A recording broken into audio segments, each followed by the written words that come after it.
Coming up, we'll have reaction from local health officials after the CDC updates its masking guidance for vaccinated people.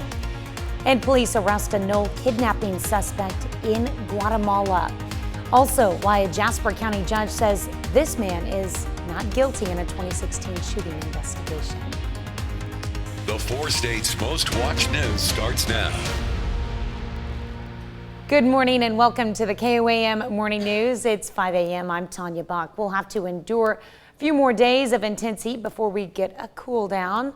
Let's go ahead and take a look at the forecast. 96 is where we topped out yesterday at Joplin Regional Airport. Going to be right back there today as we take a live look outside of 7th and Rangeline in Joplin. 76 degrees on a Thursday morning at 5 a.m. Whoo! 75 in Neosho and Anderson. Let's go 76 as well in Chanute and Miami. Now, of course, this early in the morning, we don't get any difference, even with the high humidity, because the sun hasn't taken effect yet, but just wait till after 6:21, which is why the excessive heat warnings return for today, lasting all the way until 9 p.m. No worries on the Skywatch Storm Tracker. Nationally speaking, upper plains getting some thunderstorm activity right through the Great Lakes. They've also got some wind threats up there of 60 to 70 mile-an-hour gusts later on this afternoon. For us, it's just a matter of controlling the heat because we're going to be right back into the high 90s later on today. Future track keep us on the dry side. Don't really even see the pop-ups that like to come up there from the south every now and then. And so it's just going to be hot and dry for really most of the Midwest in a 7-day forecast that keeps those alerts going. Sunday, getting a little bit of a break. So the countdown is on. 3 more days before we finally get a chance to take a deep breath and get back down into the 80s. All right, I can't wait till Sunday when that alert disappears. I wouldn't take a deep breath outside right now. You'd feel like you're swallowing water. It's so humid. It is very humid outside. Yes. All right. Thanks, Michael. A local health department goes back to requiring masks. The change comes the day after the CDC updates its guidance on masks, saying everyone should wear one indoors in areas with high rates of infection. The Barton County Health Department is now requiring masks for patients and staff. Administrator Joel Dermott says they've seen breakthrough cases just like the CDC. Breakthrough cases are the rare instances when a vaccinated person can contract and spread the virus. He agrees with the CDC's new guidance and hopes it does not push people away from vaccination. Is this going to discourage somebody because they are going to have to continue wearing a mask? I don't know. We'll just see. We'll have to see how that plays out, and it will be very interesting in the upcoming days to see how this all kind of is absorbed by the general public. We spoke with other health departments for this story as well. You can read what they think of the new CDC guidance on our website, and you can find that at KOAMnewsnow.com. Employees of the state of Kansas will need to keep their mask handy. On Wednesday, Governor Laura Kelly said the Delta variant of COVID-19 has caused a spike in cases in the state, and facial coverings are needed inside buildings to reduce spread.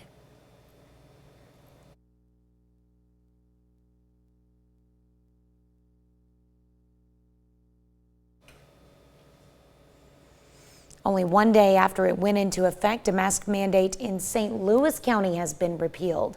The mandate was discussed at Tuesday night's St. Louis City Council meeting. Many members of the public spoke out, mostly against the mandate. Abby Lorico has more.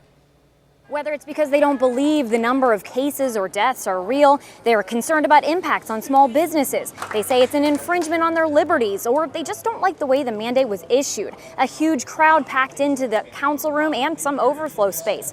First, though, Councilman Tim Fitch, who first formally objected to the mandate, invited County Acting Health Director Dr. Faisal Khan to take questions. I plead with you to set aside your umbrage over process issues and permission sequences and listen to public health, and please stand by this order. You think this is bad? You've seen nothing yet, sir. Councilwomen Kelly Dunaway and Lisa Clancy were the sole votes in favor of keeping the mask mandate, citing the area's rising COVID case numbers and low vaccination rates. The mandate is still in effect in the city of St. Louis. The suspect in a southwest Missouri kidnapping is arrested in Guatemala. Mohammed, a Somali national, is charged with kidnapping the 4-year-old daughter of Jessica McCormick of Knoll. McCormick's body was found in a suitcase in July of 2019 between Lanigan and Knoll. After identifying McCormick's body, authorities could not find her 3 kids. An informant told them Mohammed had taken the kids to Iowa, where he left them with a former co-worker. All 3 children were found safe. The father of the 4-year-old child told police Mohammed did not have permission to take the kids. Mohammed was indicted on a kidnapping charge in August of 2019 and recently was arrested in Guatemala, expelled from that country and returned to the United States. No arrests have been made in McCormick's death. A Jasper County judge rules that a Joplin man who was charged with shooting 5 people in 2016 is not guilty by reason of insanity. Attorneys for 31-year-old Tom Morning Jr. have argued that he was schizophrenic. They say that due to his mental health, he was not aware of what he was doing in August of 2016 when police say he shot at 2 cars. 5 people in the cars were injured but survived. The assistant Jasper County attorney says all doctors who evaluated Morning believed he was mentally ill at the time of the shootings. The Better Business Bureau has some tips for college students to avoid fraud during the upcoming school year and beyond. First, make sure you store important documents under lock and key. Never lend your credit card or debit card to anyone. Pittsburgh Campus Police also advise being wary of credit card offers. More times than not, it's because we've divulged too much information unknowingly by doing what I was saying before, clicking on an email or clicking on a website that maybe is not there for legitimate purposes. The BBB also says to check your credit report at least once a year with all 3 reporting bureaus for any suspicious activity or inaccuracies. The Arvest Foundation, part of Arvest Bank, donated a check to Charlie 22 Outdoors, an organization that serves local veterans. Charlie 22 Outdoors takes veterans on retreats where they can go hunting, fishing, and other outdoor activities. But those retreats cost money, so the Arvest Foundation donated that cash to pay for them. There's a bond that takes place because they've got a brotherhood from being in the military. And then the event takes place, and by the time the event is over, the walls have come down, and they'll tell us their stories, where they've been, what they've seen, what they've done. And relationships are formed that are lifelong after that point. In total, the Arvest Foundation donated $4,015. It's 5:07. Excessive heat warnings carrying us through all of Thursday into Friday, as a matter of fact, as our temperature is going to roll about 96 back-to-back days, just like what we did yesterday. And please know that overnight, those heat advisories continue as it's mostly clear and warm. No shot for rain really until we get into, I'm off a day there. Hang on. Let's go to this one. This will make everybody feel better about Sunday. And it'll also explain our rain chances there on Saturday. And nice thing is, look at Sunday. Once we get into Sunday, once we get into August, we get to ride some 80s. That's not too bad. That's a look at this morning's top stories and weather in our first 7 minutes. Coming up on the KOAM Morning News, the latest on the Delta variant surge. The president is expected to announce new vaccination rules today. I'm Laura Podesta with details as health officials worry another deadly surge is coming this fall. Pittsburgh American Legion baseball hits the field in the state tournament. We'll have highlights and how you can celebrate National Chicken Wing Day. You're watching the KOAM Morning News. More real news in the morning. We'll be right back.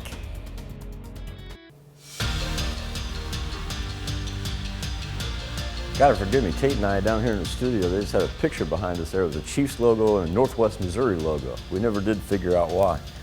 Yesterday was the first day of the season for the Kansas City Chiefs. The Chiefs holding their first full team practice at training camp in St. Joe. One of the main storylines this offseason is the team's rebuilt offensive line. And among those changes, they traded for Orlando Brown. They drafted Creed Humphrey at center. Humphrey's out of Oklahoma. And they also signed left guard Joe Thuney from the Patriots. Thuney talked about adjusting to new faces and also working in the Missouri heat after starting his career in the Northeast.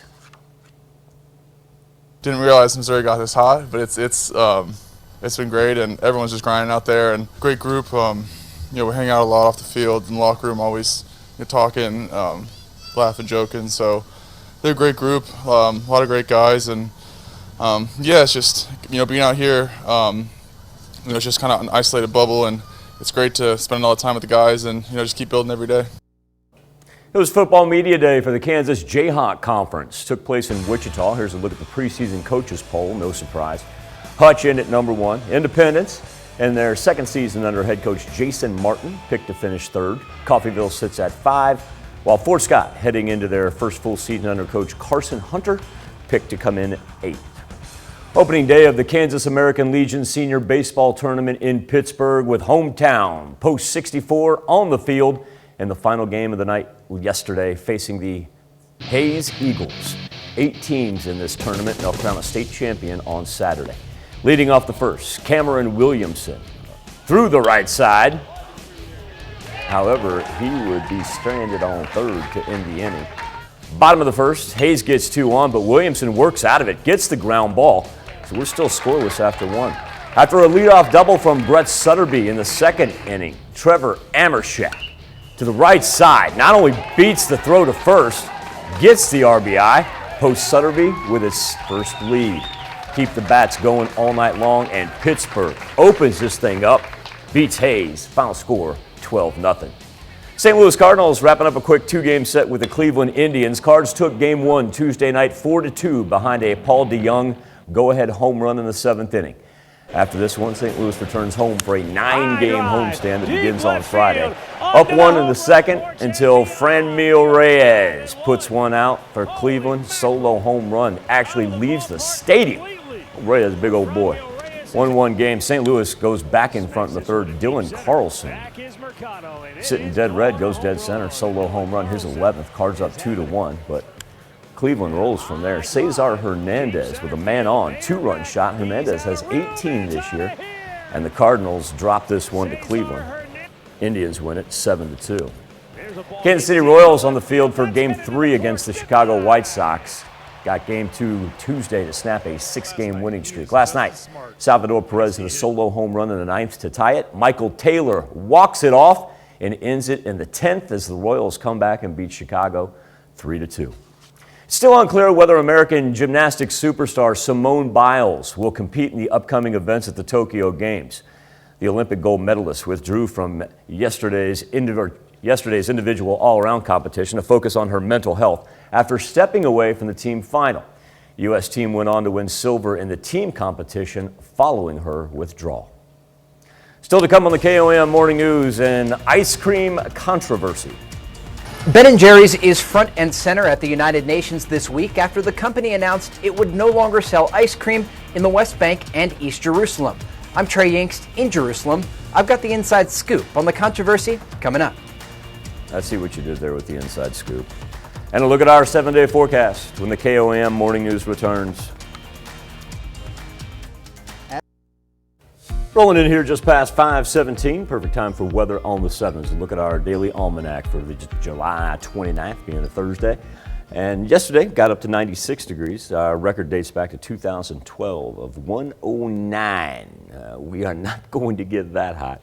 But look at that overnight low right there, 76. That is as low as we got. Live look over 7th and Rangeline, yet to have a whole lot of action with sunrise arriving in just about an hour. It will officially be 6:21 over Joplin. We've got temperatures ranging really from about 73 to 77, so no wide discrepancies anywhere to be found. And as far as what we've got for watches and warnings, excessive heat warnings are indicated in the purple color. The orange is a heat advisory. It doesn't matter where you are, it is a hot one. And don't have any precipitation either. We're going to be hot and dry today. Really heat all throughout the central portion of the United States. They got a chance for some thunderstorm activity up here by the Great Lakes. They're going to be mired in some interesting afternoon conditions, to say the least. Look at that line you can kind of take from northern Missouri is really where it picks up in that low category. We can track that all the way to the East Coast right there, just north of Washington, D.C. Now, it really won't pick up until this afternoon, and you'll notice cuts us out of the loop right there. Even our northwestern counties really don't even fall in that thunderstorm, just normal rain category. We don't even cut that out. Our afternoon planner going to push us up right back to about 95, 96 degrees again, similar to what we had yesterday, with the heat index feeling about 105, 106, and then the afternoon planner going to only send us back down to the 70s. Is it the same pattern we've been rolling here past couple of days? Big difference though. Past couple of days we've seen a little rain wanting to pop up from the south. We do not have that on future track. You can see that was a fallout at the very top right there. That's a fallout from that storm system that we were just looking at up in northern Missouri right there, but really wants to break up before it gets to us.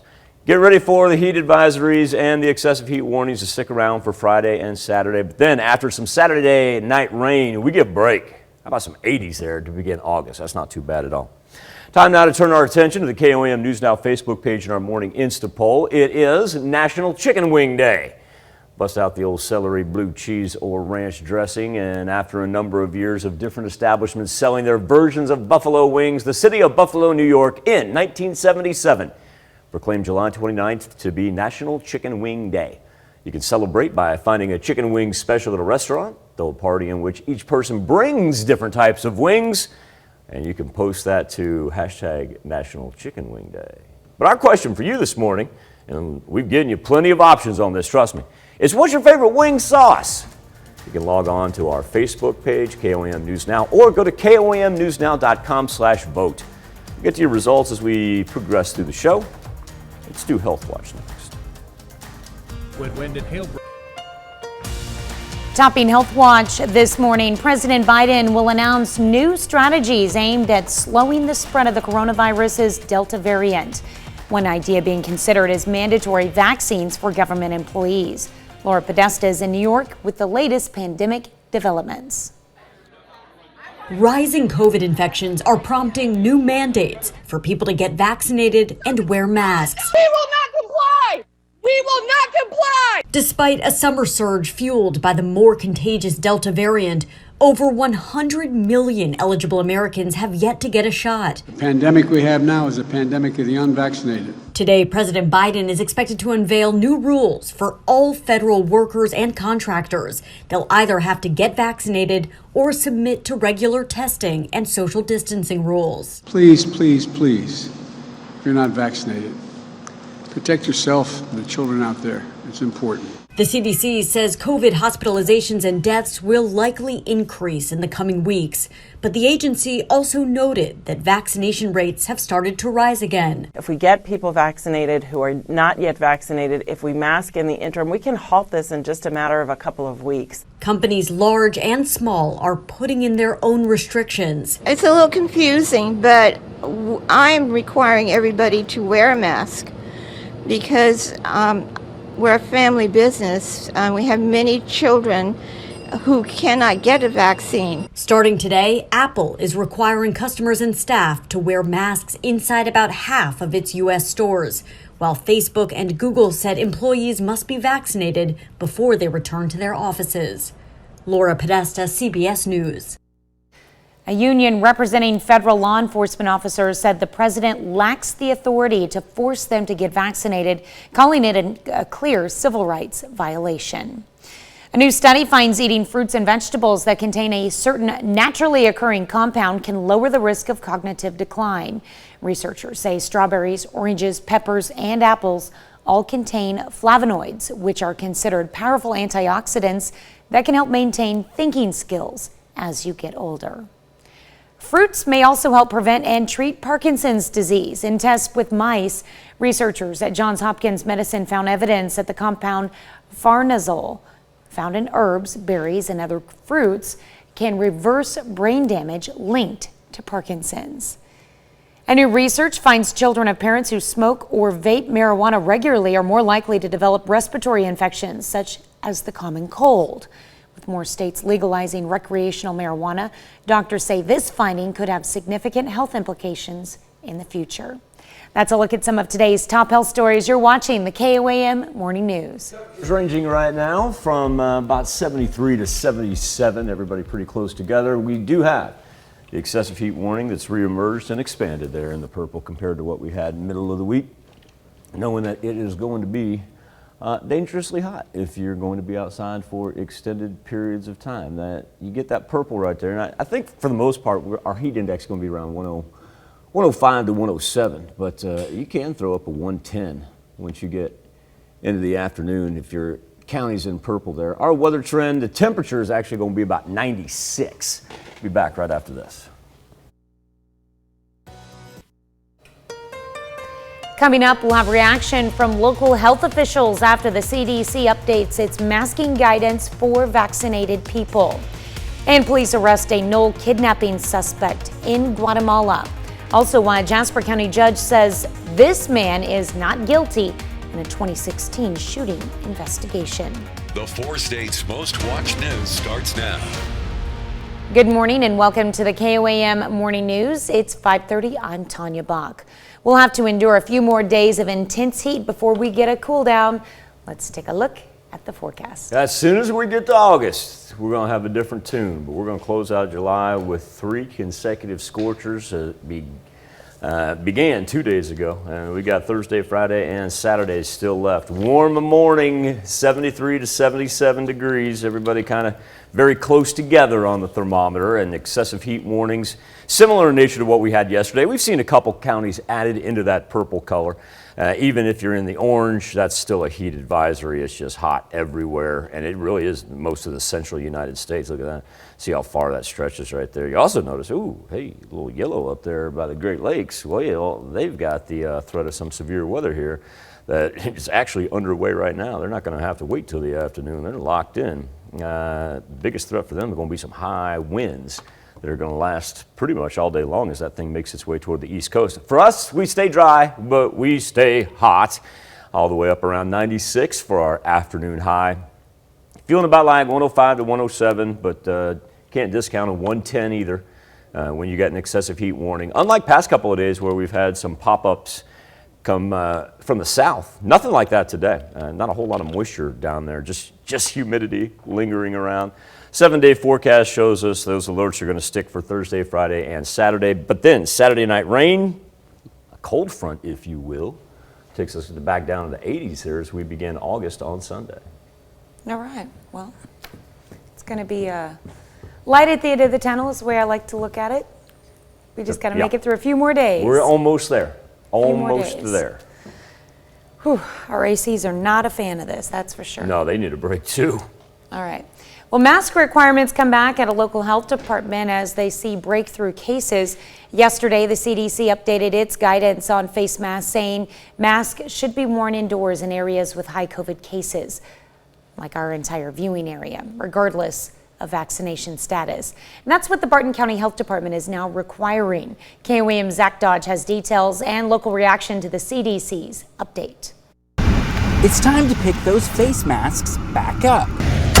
That's what the CDC recommends everyone do indoors, even if they're fully vaccinated. If you are vaccinated and you are one of those rare breakthrough infections, you actually have the capacity to pass it to somebody else. And now it's a requirement at the Barton County Health Department. Safety of our own staff and the people coming in here. As of Wednesday, everyone who goes into the health department will have to wear a face covering. Administrator Joel Dermott says the change doesn't have as much to do with the CDC's new guidance, but instead because they were seeing the same alarming trends as the CDC. We had been seeing some cases through contact tracing where we had breakthrough cases where people were fully vaccinated, and in doing that we were beginning to see some indicators that they were perhaps transmitting the virus themselves. Masking has been a requirement at Freeman and Mercy hospitals for a while, as well as at Access Family Care. And the McDonald and Jasper County Health Departments have some form of mask requirement, whether it be for staff or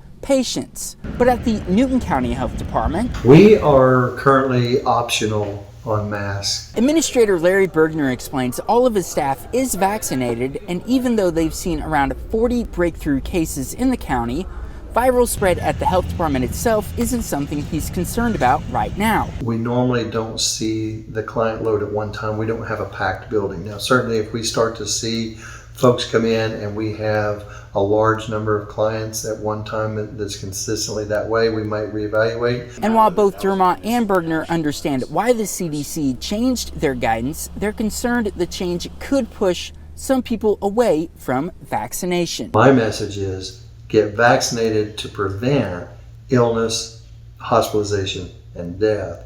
Zach Dodge, KOAM News.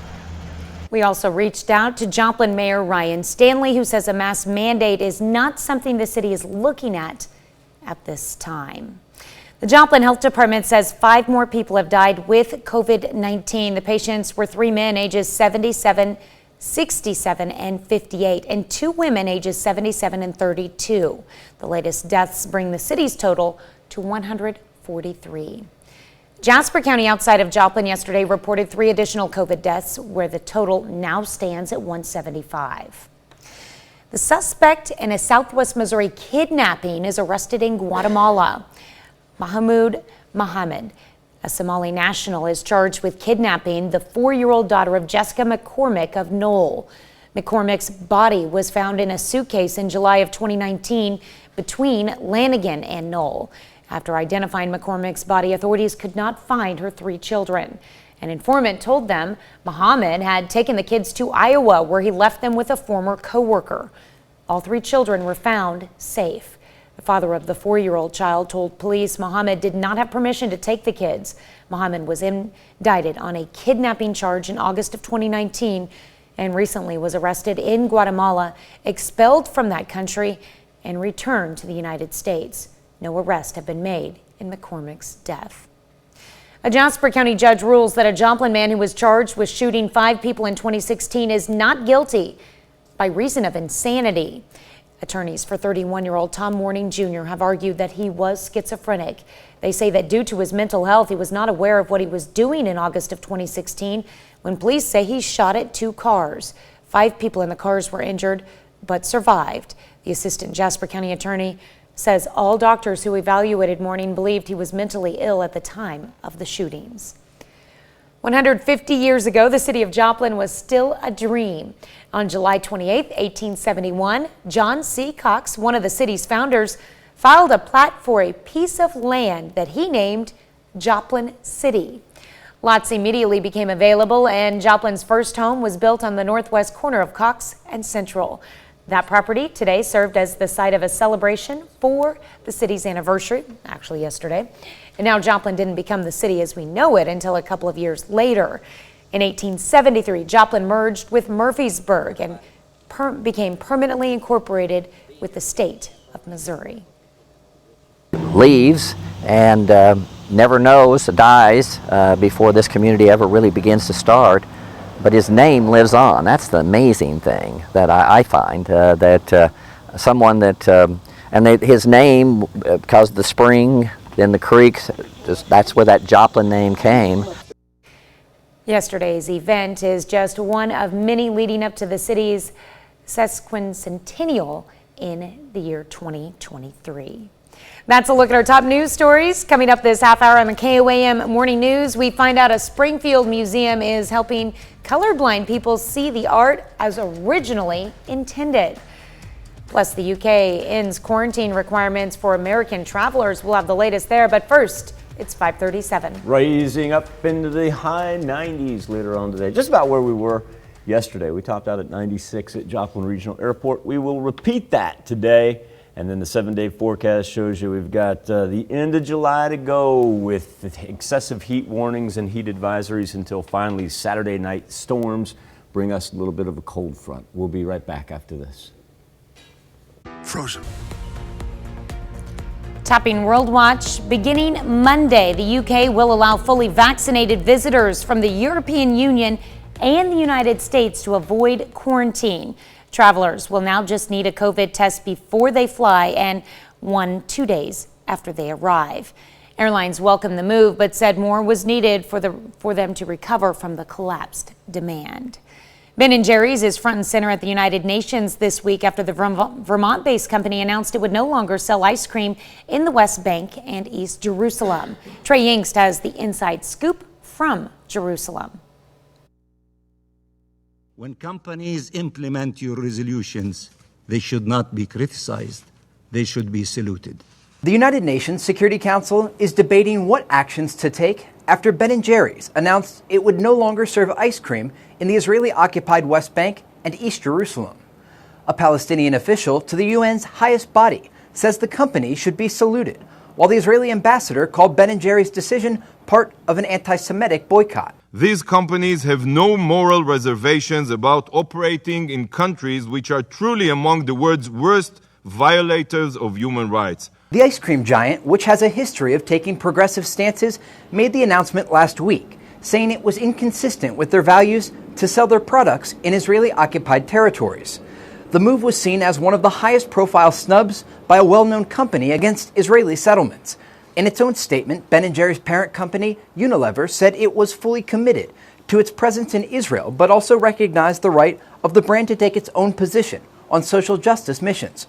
Ben & Jerry's withdrawal will not take effect immediately, as its contract with the vendor that produces its ice cream in Israel doesn't expire until the end of next year. The licensee in Israel moved quickly to distance itself from its long-standing partner. I refuse it as an Israeli and as a manufacturer and company that lives here. There's no way I can say no to Israeli citizens. Not everyone in Israel will be deprived of Ben & Jerry's ice cream. The company says it will continue to sell its products within Israel's pre-1967 borders. That's a look at some of your biggest headlines from around the world. Let's toss it over to Michael for our Something to Talk About. Thank you, Tanya. On the KOAM News Now Facebook page and our morning Insta poll, it is National Chicken Wing Day. That's right, it actually exists. Dates back to 1977 when the good people of Buffalo, New York decided to make this the national, I'm not going to call it a holiday, but national day on the calendar. Our question for you, what's your favorite wing sauce? Right now, 44% chiming in, saying good old-fashioned barbecue sauce. 21% go with buffalo. 21% go with other, despite the fact that our incomparable producer gave you about, 10 different choices on there. You can always log on and vote, KOAMnewsnow.com/vote. Be back with the news you need to know before you head out the door right after this. Here's a check of today's top headlines, the news you need to know before you head out the door. President Biden is expected to announce today that millions of federal workers must show proof that they've been vaccinated against COVID-19 or submit to regular testing, social distancing, and masking restrictions. The Biden administration has made a point of saying unvaccinated Americans are fueling the pandemic's latest resurgence, driven by the Delta variant. A local health department goes back to requiring masks. The change comes a day after the CDC updates its guidance on masks, saying everyone should wear one indoors in areas with high rates of infection. Barton County Health Department is now requiring masks for patients and staff. Administrator Joel Dermott says they've seen breakthrough cases just like the CDC. The suspect in a Southwest Missouri kidnapping is arrested in Guatemala. Mahmoud Mohammed, a Somali national, is charged with kidnapping the 4-year-old daughter of Jessica McCormick of Knoll. McCormick's body was found in a suitcase in July of 2019 between Lanigan and Knoll. After identifying McCormick's body, authorities could not find her 3 kids. An informant told them Mohammed had taken the kids to Iowa, where he left them with a former coworker. All 3 children were found safe. Mohammed was indicted on a kidnapping charge in August of 2019 and recently was arrested in Guatemala, expelled from that country, and returned to the United States. No arrests have been made in McCormick's death. A Jasper County judge rules that a Joplin man who was charged with shooting 5 people in 2016 is not guilty by reason of insanity. Attorneys for 31-year-old Tom Morning Jr. have argued that he was schizophrenic. They say that due to his mental health, he was not aware of what he was doing in August of 2016 when police say he shot at 2 cars. 5 people in the cars were injured but survived. That's a check of today's top headlines, the news you need to know before you head out the door. A live look over 7th and Rangeline as we find ourselves about 32 minutes away from sunrise. It'll be at 6:21 on this Thursday morning. And it's going to be another hot one with excessive heat warnings in purple and the orange indicating heat advisories no matter where you are located It's another warm one throughout the entire central portion of the U.S. And then you've got thunderstorm activity cooking as well up there by the Great Lakes. Actual temperature going to be around 96, feeling about like in between 105 to 107. And every now and then we'll get a peak of some numbers that'll even exceed that. Saw some 108s and 109s yesterday. We've got 3 more days of this to close out July, and then Saturday night, some thunderstorm activity actually helps bring in a cold front, and we begin August and get to ride some 80s, so that'll be delightful. Just got to be safe here for the next 3 days. We'll be back with more KOAM Morning News right after this. Changes come to the Springfield Art Museum. Starting this week, visitors with color vision deficiencies can borrow in-chroma glasses from the museum's front desk. Tony Nugent gets a first look. At the Springfield Art Museum, Kevin Eby and David Boer are taking a stroll through the new Watercolor USA exhibit that opened last month. You were talking about how you pick like darker colors and you're into the darker colors. You might have noticed that they are both wearing sunglasses. Though they might be accused of looking like a couple of art snobs, the glasses are not a part of their usual wardrobe. In fact, the glasses are the newest addition to the Springfield Art Museum. The glasses help Kevin and David see the pieces of art in a way they couldn't before because they're colorblind. Yeah, I'm seeing like green or brown down in here. In-chroma glasses are able to enhance vibrancy, shades, and hues of color for those who have color deficiencies. Folks that are red-green colorblind can see what an average eye would be able to see. The waves of light and the different colors, the in-chroma glasses kind of get rid of the confusing spikes, so the eye is much more able to pick up on the waves of light that actually will show up red and green and all the colors. About 1 in 8 males have a red and green color deficiency. They can usually pick out the colors, especially later on in life. They see it in kind of different shades of yellows or browns essentially, and they will say, oh, that shade of brown is red. And so usually they can kind of pick it out. Today, Kevin and David are testing the glasses and seeing new colors for the first time.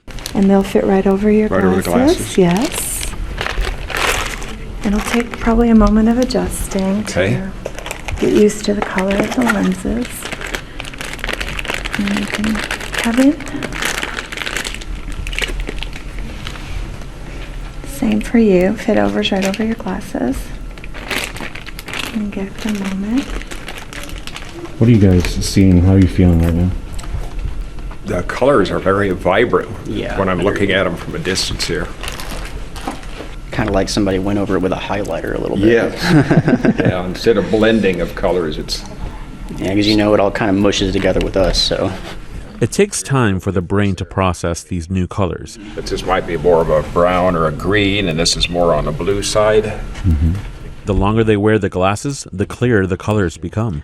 I can tell that there's distinction. I don't know about telling you like what they are yet, but I could definitely tell that there's distinction, so... David recalls how color blindness has prevented him from certain school subjects like microbiology to failing a camouflage test when he was in the military. He has trouble seeing red and green, which makes driving a challenge. You learn to adapt, so when you're getting into an intersection, if you're driving, you look to see the cars ahead of you. If the light hasn't changed and a car goes through the intersection, you can follow right on through because you know the light hasn't changed, and obviously the car ahead of you knows that it's green, so therefore you can follow them through. The problem is if you're in the lead car and all of a sudden the lights change, you really have to be aware of the colors and the sequence of where those lights are, like what's on top, what's in the middle, and what's on the bottom. But I stop at every one of them.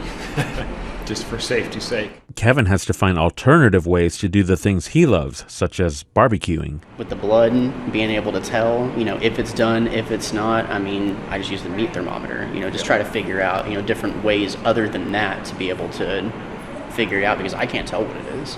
Sometimes I just get it ready, get the grill ready, throw it on, just close my eyes and hope I'm right. So if I'm by myself, that's really all you got. So. Yes.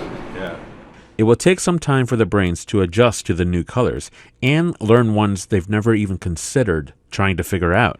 But when they come out with like fuchsia, I don't know what that is. or aqua green. What does that mean? Is that blue because it's aqua tied in with green? Not sure.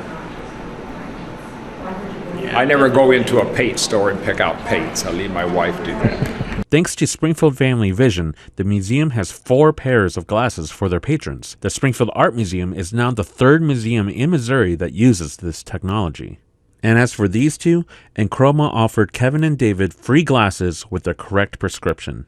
Maybe one day we'll make it to where like they have LASIK eye surgery and we can just be a time to be alive, my friend. Or change a little part of our DNA so it corrects the vision issue. Oh, that would be great. Gene splicing or something. I just want to be able to tell if the grass is orange or green. That's all I want to see. Well, the other 2 museums in Missouri that use Enchroma glasses are the Nelson Atkins Museum of Art in Kansas City and the Albrecht Kemper Museum of Art in St. Joe. What an amazing service to offer. We'll be right back. We got a little patchy fog developing out there. That's a live look outside of Television City. Temperatures right now ranging from about 73, I guess 72 out there, 72 to about 77. Remember, we've got excessive heat warnings all the way up around 96 this afternoon. Need help with. Coming up, we'll have reaction from local health officials after the CDC updates its masking guidance for vaccinated people. And police arrest a Knoll kidnapping suspect in Guatemala. Also, why a Jasper County judge says this man is not guilty in a 2016 shooting investigation. The 4 states' most watched news starts now.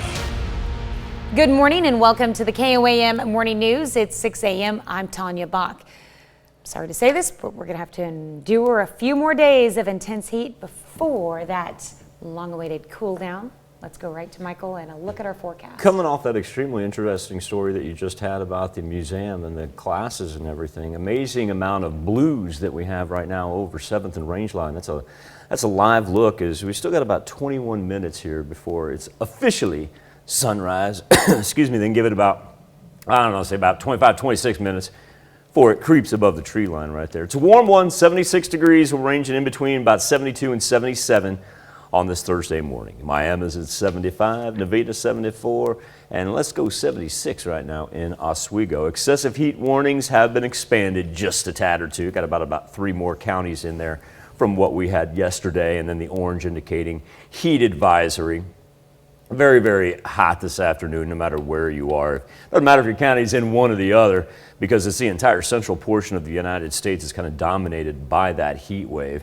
Severe weather will remain over the Great Lakes, make its way toward the East Coast. We're going to be dry and hot. As a matter of fact, even some of that rain that we were looking at for the past couple of days that would pop up down to the south, we don't even see it.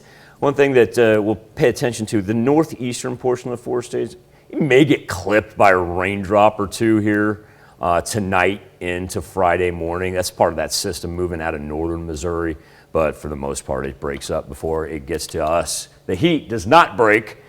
Going to have 3 more days of having those heat warnings and advisories. Then Saturday night, we get some thunderstorm activity, brings in a cold front out of Nebraska and Iowa, and lets us begin August in the 80s. There you go.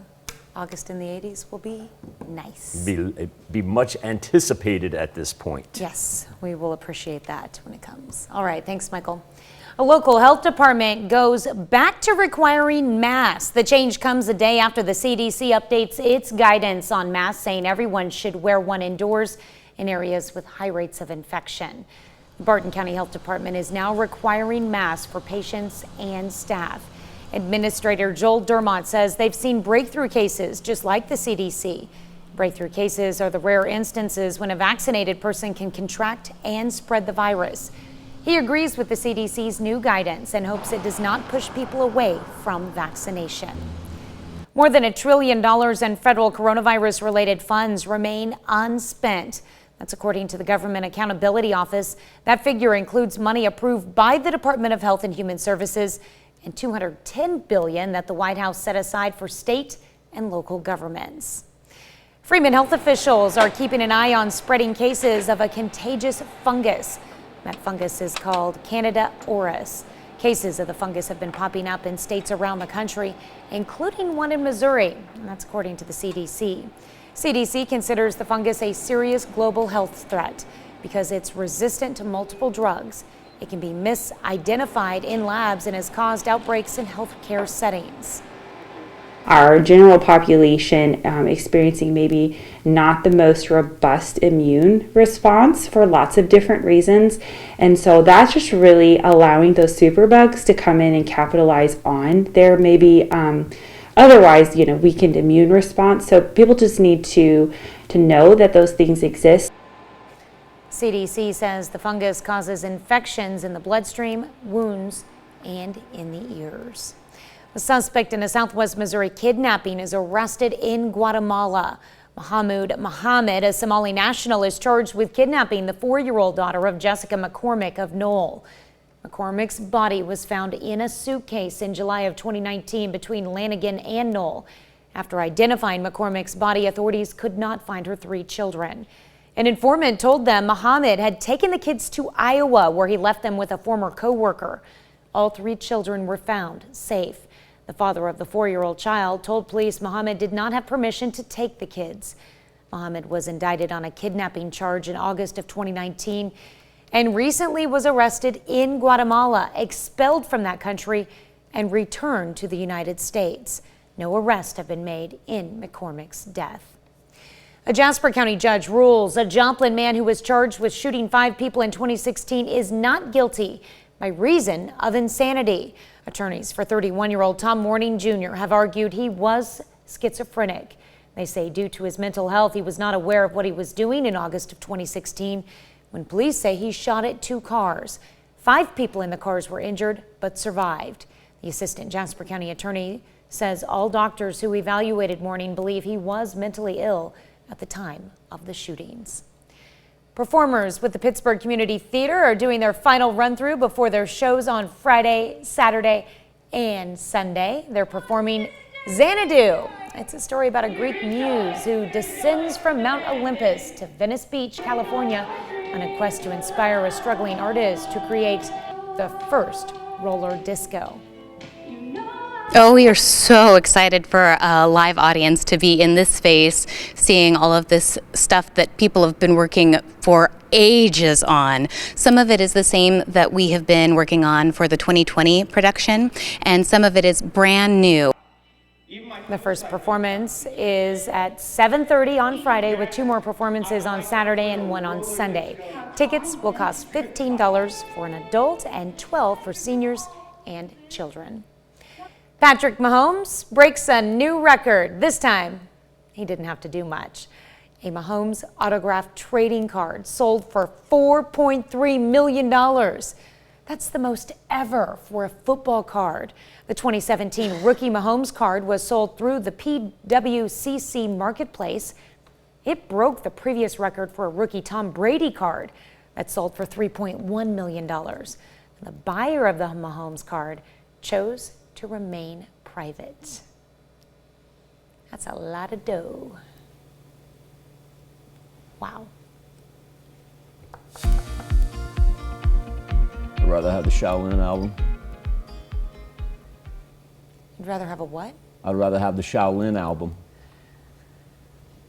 That you would. Yeah, I would. Does it remain missing, or does someone have that? Say what? Does it remain missing? No, I was just trying to figure out how Shkreli ended up with it, and it was Shaolin. That was the album that he had.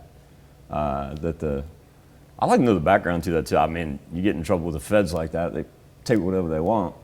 I don't know if they keep the auction money. I'm not sure how that went down when he auctioned that off. That's what I'm curious to know. Temperatures ranging around 96 degrees this afternoon. We've got excessive heat warnings and heat advisories all the way through Saturday.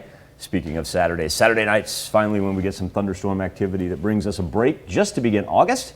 August is going to be great. Look at that, mid-80s. We'll take that in a heartbeat. Right. That's a look at this morning's top stories and weather in our first 7 minutes. Coming up on the KOAM and Morning News, we get a preview of the Back to School Bash block party in Pittsburgh. Plus, President Biden is set to announce a new pandemic plan today. We'll have details. and what you need to know as federal coronavirus relief programs begin to expire. You're watching the KOAM Morning News. More real news in the morning. We'll be right back. In Consumer Watch this morning, stocks were mixed on Wednesday. It comes following word from Federal Reserve Chairman Jerome Powell that the central bank is preparing to end a stimulus program that involves buying $120 billion worth of bonds and other assets each month. At the close, the Dow Jones was down 127 points, but the tech-heavy NASDAQ rose 102, and the S&P 500 lost a fraction. Boeing was one of the day's winners. The aircraft maker's share price soared more than 4% after the company reported its first quarterly profit since 2019. Boeing also said it's canceled its plan to eliminate 10,000 jobs by the end of the year.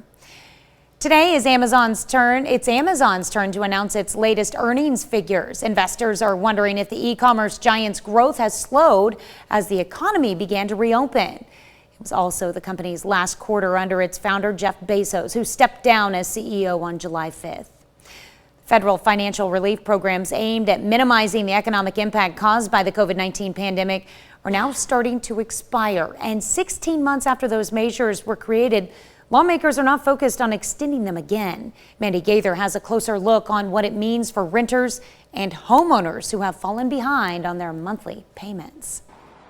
Several historic COVID-19 relief programs will soon be history. The protections Congress put in place to help millions of people out of work start to expire this week. How are you going to pay your electricity, cell phone, food? It's hard. Back in March 2020, lawmakers rushed to create those financial and housing protections to cushion the financial blow brought on by COVID-19. Now, some of those safety nets are going away. The federal eviction ban issued by the Centers for Disease Control and Prevention is set to expire at the end of July, meaning millions could lose the roof over their heads. Being strapped financially, dealing with COVID, dealing with not knowing where you're going to live, and then also dealing with the possibility of losing your property, it's terrifying. Homeowner Tina Brown says paying her mortgage has been a struggle. After losing her job during the pandemic, she moved into the basement of her rental property right beneath her non-paying tenant. The eviction moratorium, while flawed, has kept tens of millions of renters who otherwise would have lost their homes during the pandemic stably housed. The nonprofit National Low Income Housing Coalition calling for an extension, even though the deadline has been extended 3 times. But the CDC and White House have said it will not be extended again. Also expiring at the end of this month, the federal ban on foreclosures, which protects homeowners with government-backed loans. For Consumer Watch, I'm Mandy Gaither. Despite all of this, $46 billion in federal rent relief money approved by Congress in its last 2 rescue packages will continue to be distributed through states, cities, and local entities. And some states have extended their own eviction protections, including New York and California. If you need rent assistance, there's a searchable list of resources at the U.S. Department of Treasury. That's it for Consumer Watch. Let's toss it over to Michael for a check of your forecast. Thank you, Tanya. Quarter after the 6 o'clock hour here on a Thursday morning, and live look over 7th and Rangeline in Joplin, where we're sitting at a constant 76 degrees. Look at that humidity. Ooh, 94%. 72 in Monette, 76 in Chanute, and 75 in Miami. And you can tell the humidity kind of starts with us and then just works its way all the way to the East Coast. Excessive heat warnings indicated in purple, heat advisories in orange, and a scorcher of a central portion of the United States. So you can combo the heat along with the humidity. Now see where the jet stream makes that northwest to southeasterly push up here by the Great Lakes? Well, that is going to be the threat for severe weather today as far as the contiguous 48 goes. Not going to affect us, but you can tell once those storms get started across northern Missouri, they're actually going to stretch all the way north to north of Washington, D.C., work their way from west to east right there. We're going to stay on the dry side. Highs around 96 degrees. You know, the past couple of days, we've been getting some pop-up raindrops down to the far south, but none even that today. Look at the top of your screen. That's that storm system we were talking about out of northern Missouri, but as it begins to sink, it also breaks up for us. If the far northeastern counties of the 4 states may get clipped, but I think everybody's going to stay on the dry side. Even if you do get clipped, it's nothing severe. We're simply talking about good old-fashioned rain. As far as the 7-day forecast goes, we got 3 more days to finish off July with hot weather before we get a break on the first day of August. We'll be back, do a little back-to-school bash right after this. Welcome back to the KOAM Morning News, and as we get ready to wrap up the month of July, we look forward now to getting the kids back into school, but what better way to do it than with a party? And that's why we're fortunate enough to be joined this morning by Darcy Schultz and Rebecca Bales of the Fun Zone Depot in Pittsburgh. Darcy and Rebecca, I want to thank you both for giving us your time this morning because you have a great event coming up that you call the Back to School Block Party Bash. Now, before we get to the particulars, what was the impetus to organize this and give the kids one last chance to have a whole lot of fun before we get them back in the classroom? Well, I think families are, everybody's been through a lot, and we just thought that it would be something really fun to do kind of at the end of summer, but also give families the opportunity to connect with local area organizations that might provide resources that would fit their families' needs. So we kind of created this blended, entertainment style fun street bash and mixed it with like a resource fair at the same time. Darcy, that's a great point to bring those community organizations in so parents can connect. Now, Rebecca, I ask you, what can the kids look forward to coming up on Saturday, August the 7th, out at the Fun Zone Depot? So we will have everything available that we normally have in the Fun Zone Depot. So we have the 26-foot rock wall, we have the Gaga ball pit, we have the bounce houses, we have the arcade games, trampoline, but we also are going to have pickleball outside, and then we will have a food truck. We will have pizza that was donated by Drop the H. And I also want to reiterate that admission to this is free. You guys are opening this. Rebecca, for people that may not be familiar with the Fun Zone, it's really easy to find. It's on North Locust Street in Pittsburgh, but a little bit of the background about the Fun Zone Depot, because people may be looking at this going, wow, I've heard about it, but I've never been there. Kind of the background, how it got started and how you ended up there. So I graduated in May from Pitt State, and I have to do an internship. So I was kind of going around trying to find something, and I know that they recently opened. So I emailed Darcy and I asked if I could have an interview if they were looking for an intern, and she emailed me back and said it was something that they were thinking about doing. So this is actually a requirement for my internship, is to have a major project, and this event is part of my major project. Well, congratulations to you on developing something that is this important to the community. Darcy, I'm going to have you give us all the particulars once again and the details before we get out of here. Yeah, so the Fun Zone Depot Back to School Bash will be Saturday, August 7th from 3 to 7 p.m. Again, indoor, outdoor. We'll have all sorts of stuff, face painting, food, games, resources, really just kind of everything a family could ask for in one place.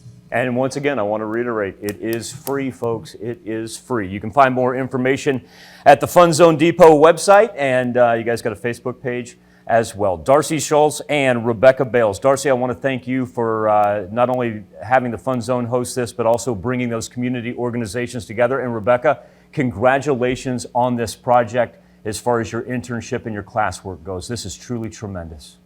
Thank you. Thank you so much for having us. Thank you. All right, we'll have more KOAM Morning News for you right after this. Topping Health Watch this morning, emergency actions in the fight against COVID-19. Every day this week, President Joe Biden's administration has made moves designed to make a dent in this pandemic. And as Britt Conway reports, today will be no different. Is the president confident he can get the unvaccinated to change their minds? We have to.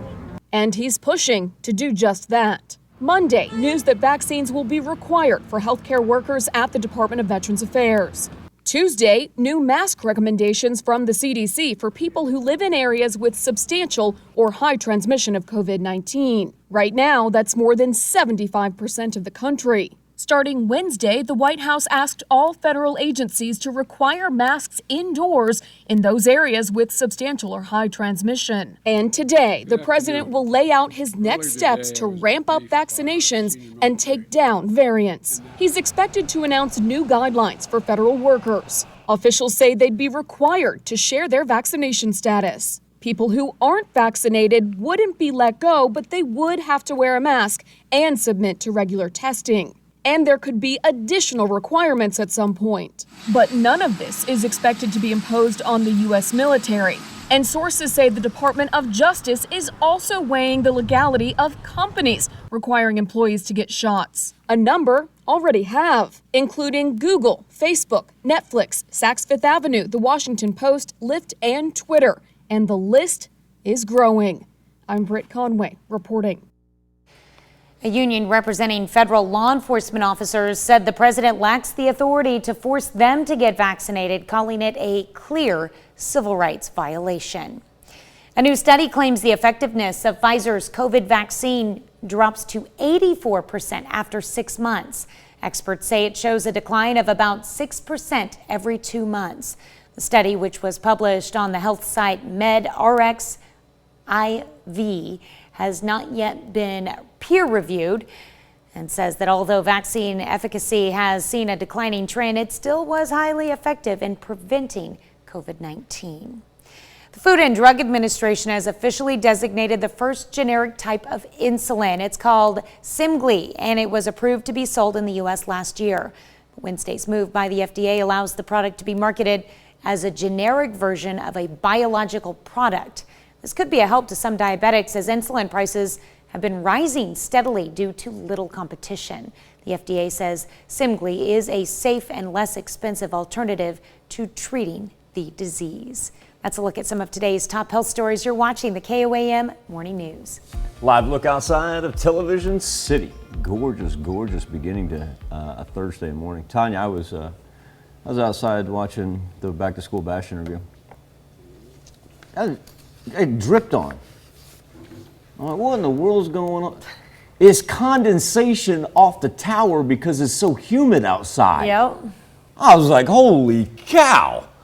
You may want to stay out of the grass, folks. The humidity and dew point, there's so much right now. The grass is just about wet. Anyway, we'll be up into the 90s later on today with heat warnings and advisories. We'll break those down when we return right after this. Coming up, we'll have reaction from local health officials after the CDC updates its masking guidance for vaccinated people. And police arrest a Knoll kidnapping suspect in Guatemala. Also, why a Jasper County judge says this man is not guilty in a 2016 shooting investigation. The 4 states' most watched news starts now. Good morning and welcome to the KOAM Morning News. It's 6:30. I'm Tanya Bach. We have to endure a few more days of intense heat before we'll finally get to that cool down. Let's go straight to Michael Hayslip with a look at our forecast. 3 more days. It's just like we're checking off the end of July before we finally start August in a much, much more tolerable manner. Live look over 7th and Rangeline in Joplin, where we've been consistently at 76 degrees all morning long. I was just talking about that humidity. Whoo, I tell you what, you may want to not walk through the grass right now with the way the dew is sitting up there. That humidity is lingering out there. Let's go 75 in Carthage and Miami, 76 in Chanute, 73 right now in Nevada. Give you an idea of that humidity, how it kind of starts over us. Kind of run like a Joplin DFW line and work out to the east, and it is high humidity. Excessive heat warning for counties in purple, the orange indicating a heat advisory. And it's not just us, it is really the central portion of the United States that's locked in those warnings and watches running all the way down to the Gulf Coast. Severe weather for today will really kind of concentrate on the Great Lakes as it will move east toward the Atlantic coast. But you can tell there, the northern part of Missouri actually ends up in that low category. We'll stay out of the fray. Our temperature is going to be, I'll say, high 90s later on today. Feeling in between 105 and 107. There's that rain right there up to the top. I don't think it's going to clip any of our counties, but it is part of that thunderstorm activity that works its way toward the East Coast. Any rain that we do see up to the northeast won't have any chance to be severe, just be a quick little raindrop or two. And then, like I said, as we check off July, Thursday, Friday, and Saturday brings us thunderstorms Saturday night into Sunday. But after that, again, August, right August, mid-80s. Yeah. That's going to be about 6 degrees below normal. Can complain about that. No, It's going to be not at all. Nice start to what's usually one of the hottest months of the year. Right. Yeah. Hopefully it'll stay that way for a while. Let's not go over. Yeah, we can have wishful thinking. All right, thanks, Michael. Barton County Health Department is now requiring face masks. The policy changed yesterday, a day after the CDC updated its masking guidance to say that everyone should wear masks indoors in parts of the country with high COVID cases, even if they are fully vaccinated. But Joel Dermott, the administrator at the Barton County Health Department in Lamar, says their local change has less to do with what the CDC said and more to do with what they're seeing locally. Last month or so, we have been seeing some cases through contact tracing where we had breakthrough cases where people are fully vaccinated, and in doing that, we were beginning to see some indicators that they were perhaps transmitting the virus themselves. We spoke with other health departments for this story as well. You can read what they think of the new CDC guidance on our website at KOAMnewsnow.com. Kansas City, Missouri is bringing back its mask mandate. Mayor Quinton Lucas announced the new indoor mandate on Wednesday, less than 2 months after the original one expired. Carolina takes a closer look. The past few months have been a welcome sight for barista Emma Copeland compared to the height of the pandemic and mandates. Being able to connect with people or hear them is really hard with a mask and a shield, and it was getting a lot better and people seemed a lot more happy. Emma says it's disappointing but understandable that Kansas City Mayor Quinton Lucas decided to reinstate mask mandates at public indoor places. The mandate begins on Monday and applies to people 5 and up, regardless of vaccination status. Mayor Quinton Lucas says the latest COVID-19 data showing a rise in cases prompted his decision. For people like Victoria Williams, mandate or not, she's been masking during the pandemic.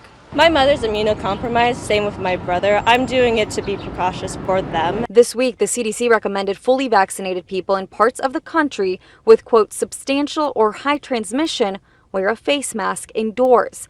Kansas and Missouri are 2 of 21 high transmission states. It is a setback, and it's one that we're going to try to make sure we fix. Across the county, we have seen almost exclusively the Delta variant over the month of July. So we know that there is quite a big concern when it comes to our public health. The Core 4, Kansas City, Jackson, Johnson, and Wyandotte counties met this morning to discuss the possibility of a broad guidance, but didn't come to a decision. Wyandotte County will take the matter up Thursday evening during a special session. The Board of Commission will hear from the Health Department and its recommendation. The board will take that into consideration and decide on any action to reinstate mandates. I think it makes sense, seeing how we're seeing cases rise as they are. I think it's better safe than sorry than anything. Johnson County's Health Department Director Dr. Sammy Areola supports the CDC's recommended guidance changes. He says the action we take in the next 2 to 3 months will be crucial. I think that there's no problem with taking safety precautions. I understand there's kind of we have to go through this again. But at the same time, I'd rather to be, having an inconvenience for a few more months. Right now, Kansas City will only be implementing the mask mandate. They will not be implementing any capacity restrictions. The suspect in a Southwest Missouri kidnapping is arrested in Guatemala. Mahmoud Mohammed, a Somali national, is charged with kidnapping the 4-year-old daughter of Jessica McCormick of Knoll. McCormick's body was found in a suitcase in July of 2019 between Lanigan and Knoll. After identifying McCormick's body, authorities could not find her 3 kids. An informant told them Mohammed had taken the kids to Iowa, where he left them with a former co-worker. All 3 children were found safe. The father of the 4-year-old child told police Mohammed did not have permission to take the kids. Mohammed was indicted on a kidnapping charge in August of 2019 and recently was arrested in Guatemala, expelled from that country, and returned to the United States. No arrest had been made in McCormick's death. A Jasper County judge rules that a Joplin man who was charged with shooting 5 people in 2016 is not guilty by reason of insanity. Attorneys for 31-year-old Tom Morning Jr. have argued that he was schizophrenic. They say due to his mental health, he was not aware of what he was doing in August of 2016 when police say he shot at 2 cars. 5 people in the cars were injured but survived. The assistant Jasper County attorney says all doctors who evaluated Morning believed he was mentally ill at the time of the shootings. Well, yesterday marked the 150th anniversary of a milestone in the formation of Joplin. Some people gathered to mark the occasion. On this date in 1871, one of Joplin's founding fathers, John C. Cox, filed a plat known as Joplin City with the state of Missouri. That was 2 years before Joplin was actually incorporated, but lots became available for sale. So the lots, once they plotted it, with John C. Cox did that, and with the understanding that we were going to build residence, we're going to build commercial buildings, and I'm not sure they ever dreamt that where we'd be today, but this is what their work and their hard effort prevailed. Commemoration at the corner of Cox Avenue and Central Street was the site of the first plot sold. The buyer, Henry Blockwell, built a home there. Cool. That's a look at our top news stories. Coming up this half hour in the KOAM Morning News, an agreement reached. A rare moment of bipartisanship in Congress. I'm Laura Podesta with details on the Senate decision last night on the long-awaited infrastructure bill. Plus, what's your favorite wing sauce? We're going to let you weigh in, but first, it's 6:37. It's already muggy outside as the sun begins to just make its way over the tree line. Excessive heat warnings in purple, heat advisories in orange, with highs today around 96 degrees. Feeling about like 105 to 107. We'll be back with Nation Watch next. Tapping Nation Watch this morning, a rare moment of bipartisanship in Congress. The Senate voted to advance the long-awaited infrastructure bill. Laura Podesta tells us what's next in order to repair American bridges, roads, and tunnels. Motion upon reconsideration is agreed to. With a vote of 67 to 32, the Senate is now officially open to debate the plan President Biden has pushed for so long. Looks like we reached a bipartisan agreement on infrastructure, fancy word for bridges, roads, transit systems, high-speed internet, clean drinking water. Some hurdles still remain. The legislative text still needs to be written, and progressive Democrats could demand changes. We anticipate over the course of the coming days, as we work through the amendment process, that we will earn and garner more support. Senate Majority Leader Chuck Schumer also wants to keep a close eye on what Democrats consider the other half of the prize, passing a budget plan to fund universal preschool, create a paid family leave program, and enhance Medicare benefits. It might take some long nights. It might eat into our weekends. But we are going to get the job done, and we are on track. A recent CBS News poll shows a majority of Americans support the bipartisan infrastructure plan, with overwhelming support for specific elements of both plans. We've shown America tonight that we can work together. According to a GOP summary obtained by the Associated Press, the infrastructure bill is expected to be paid for by tapping into unspent COVID relief aid and unemployment insurance aid. It's also betting on expected economic growth to bring in an additional $56 billion. Laura Podesta, CBS News. Schumer says the Senate is on track to pass both plans before the Senate adjourns for August recess. The Department of Justice is addressing voting concerns. Federal authorities issued new guidance to states and voters to remind them of their responsibilities and their rights. The audit memo addressed 2 main concerns: that election records are properly retained and preserved in accordance with civil rights law, and that audit procedures do not intimidate voters. McCormick is recalling 3 of its seasonings over possible salmonella contamination. The seasonings include Perfect Pinch Italian, Culinary Italian, and Frank's Red Hot Buffalo Ranch. Select Walmart, Target, and Kroger stores sold the products. If you have one, McCormick says throw it away. You can contact the company for a full refund. That's a look at today's top national stories. Let's check back in with Michael or something to talk about. Not great news, because some of you may like some McCormick on your wings, because it happens to be National Chicken Wing Day. Dates back to 1977, when the good people of Buffalo, New York decided, you know what, we're just going to pick July 29 on the calendar and say, yep, that's the day that we're going to celebrate National Chicken Wing Day. Our question for you is, what's your favorite wing sauce? Overwhelmingly all morning long, it's been barbecue, chiming in right now, all the way up to 50%. Half our respondents go with the barbecue. Buffalo coming in a very, very distant second at 17%. You can make your voice heard each and every morning. You can either go to the KOAM News Now Facebook page or simply go to KOAMnewsnow.com/vote. We'll be back. Celebrate birthdays and anniversaries next. We take this time to honor today's four-state hero, Corporal Lloyd Pennell, who served in the United States Army from 1942 to 1945.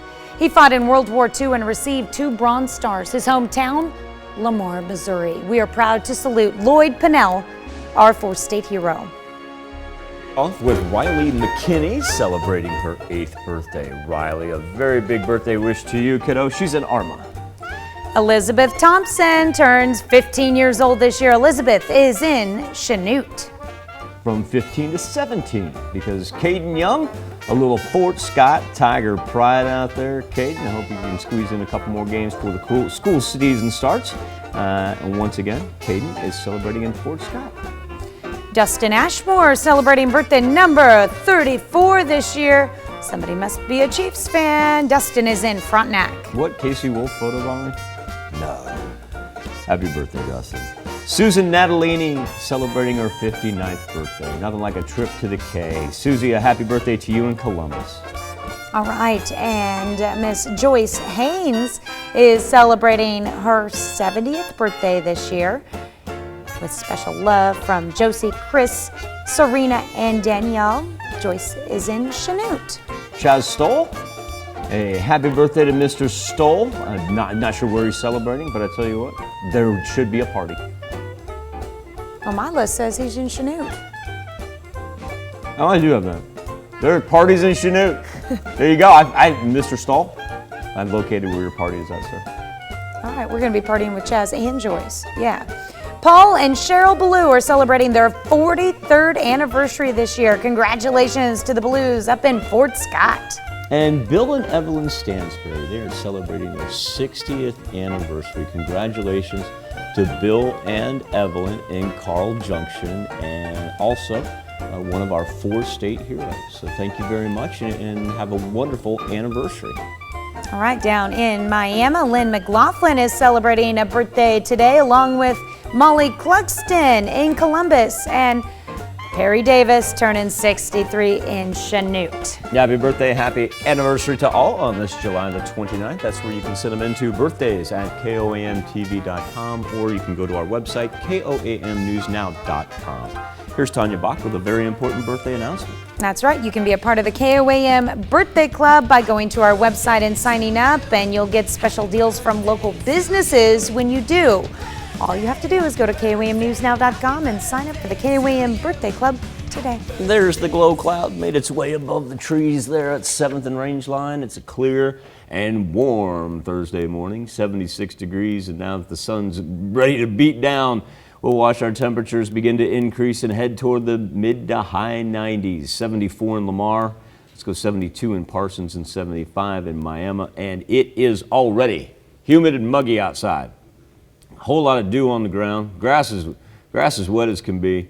We've got excessive heat warnings for our counties in the purple. We've seen several more added since yesterday, and you can tell it works all the way down into central Oklahoma and central Arkansas as well. And of course the orange, those are the heat advisories. Now, we have seen it pull back a little bit from the north. Earlier this week, both the Dakotas were included in these, but that's really no help for us because we're kind of trapped right in the middle of it. Don't have any worries on the Skywatch storm tracker. In fact, all the cloud cover kind of works through central Missouri.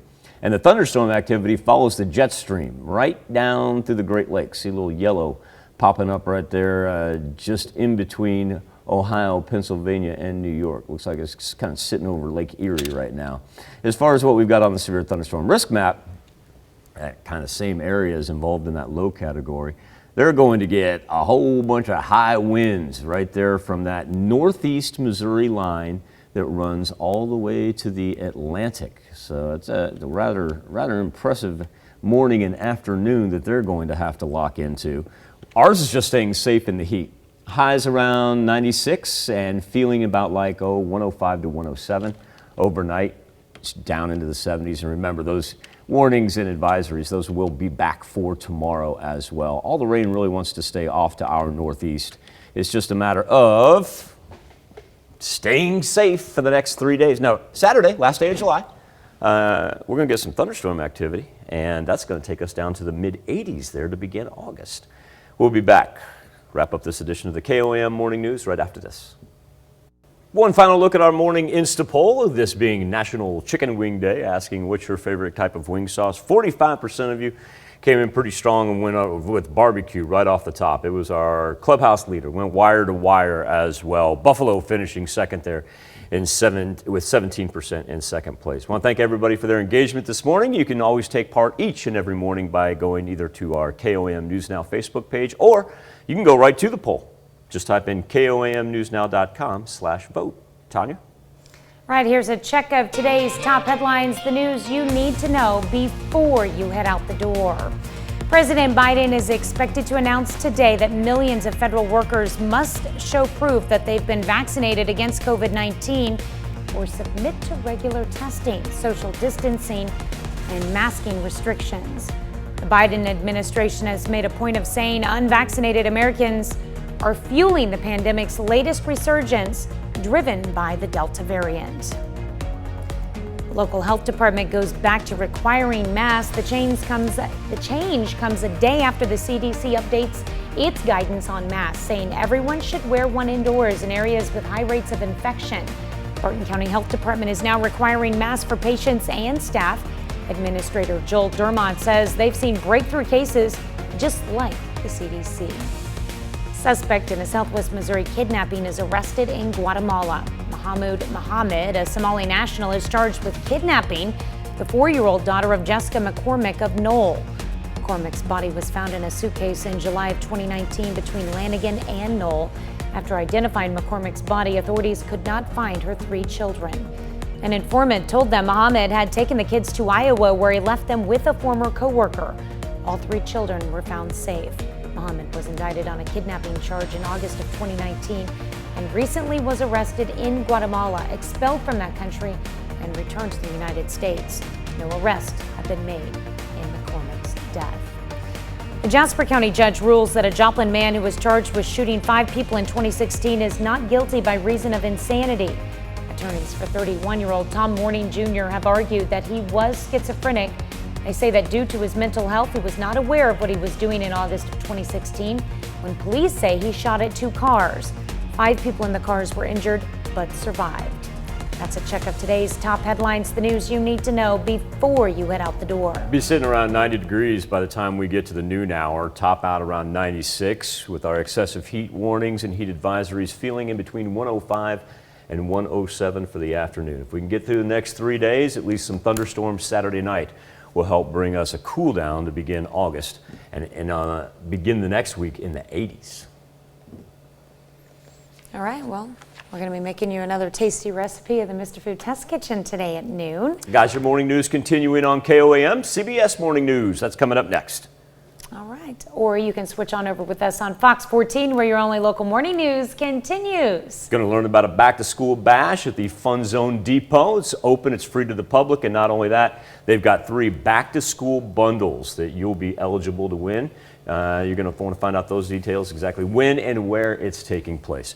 That does it for this Thursday edition of the KOAM Morning News. Remember, a whole lot of sunscreen, a whole lot of water. Do me one big favor.